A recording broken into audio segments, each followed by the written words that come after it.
What's going on, guys? Hey, my name is Logan Manzanares, and today I'm going to show you exactly how I see if a good deal is actually a good deal, right? So how do you know if it's a good deal? Well, numbers, right? So I'm going to walk you through the spreadsheet. I'm going to walk you through the resources that I use to be able to find all the data to put together the information to see if it's a good deal on paper rather than just if I feel the emotions of it a good deal. So without further ado, let's go ahead and let's dive in.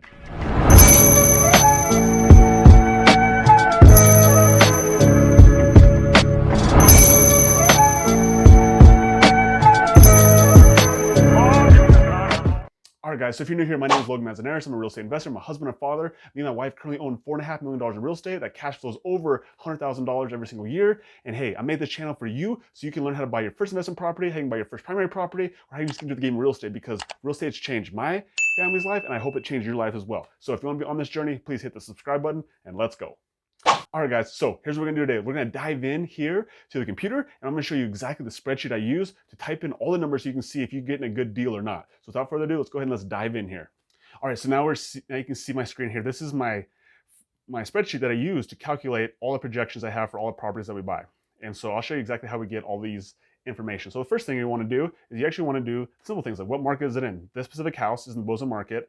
The property address for this one is right here. This is actually a property we actually have under contract right now. This is how we did the data in order to put that property under contract. Year built 1970, square feet 2250, bedrooms 6, bathrooms 2. So where can you find this information if you actually don't have it available? So if you actually go into Zillow, you just type in the address. So if it's listed, it'll definitely be on here. Even if it's not listed, maybe you got it off market, it'll still probably be on here if it's got sold in the past or if it was ever listed before. And so actually you can find all this information is you just go to Zillow, type in the address in the search bar, pop up right here. And if you go to facts and features, let's click up here a little bit. It'll actually will show you the facts and the features of it. So if you're scrolling through right here, so say the house is built, it'll tell you the lot size. It'll tell you lots of cool information here. Okay. Property details, when it was built. So all that stuff is right through here. You can see that. So that's where you got all this information from. Now property value. So you can see here that we actually negotiated them down a little bit. So we got the purchase price down to $580. And so how you get all this information right through here is now we use this mortgage calculator app, so mortgagecalculator.org, and I type in all the information right through here. So home value, $580 down payment. It's gonna be 20% down.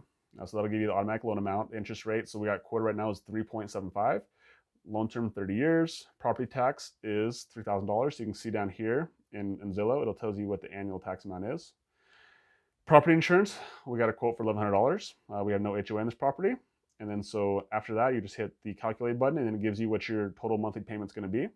So if you come down here, total monthly payment, you'll see right here, that's what this number is right here. Your PMI, your total taxes, insurance, all is calculated off that. Down payment, that's 20%. So you can change this. So if you want to change this, maybe you're gonna put down more, you can put down 25%, and it should change that number. But for right now, we're just gonna keep it at 20%. And then closing costs, I got a quote for $11,000 in closing costs. Rehab expenses, honestly, this thing's pretty much turnkey. We probably won't do almost anything to it, but I just want to put $1,000 in there just in case we might have to do some last minute things. And so the total property investment to get in this property is $128,000 down. That's what our estimate is. And so if you keep scrolling down, so this investor info, this is for our investors who invest with us. They can basically see if they put down, how much money they put down and basically what the returns are going to be. But here's what the numbers I actually look at right here, right? So this is different scenarios. And so I do a conservative, an average, and an aggressive projection. And so conservatively, for rent, I conservatively guesstimated that, worst case scenario, we could get $3,300 every single month in rent. What I thought we could do is $3,900, and what would be aggressive would be $4,500 a month in rent. And so the principal pay down, it's always about 2% pay down. So it means that every single year, your tenant is paying 2% down of your mortgage. Appreciation, again, I put down 4% as like super conservative.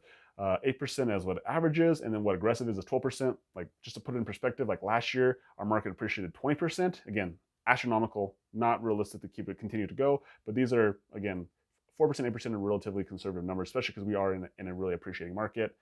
And so that breaks the cash flow down conservatively, $800 a month, or $1,400 a month, or $2,010 a month, just based on how much we actually got for rent. And so if you actually break that, now come down here, so what is your return? So everyone wants to know, like, what's the return on your money? So if you put in $128,000, like, what is your return on your money? Okay, and so that's what cash on cash is. It's basically you put $128,000 back. If you get $1,400 or $800 or $2,000 a month in rent, this is what your cash on cash returns would be. So if you got $800 a month in rent, you would get 8% cash on cash return on your $128,000. Or if you got $1,400, you get 13%, or if you got 19%, if you got $2,000 every single month in rent.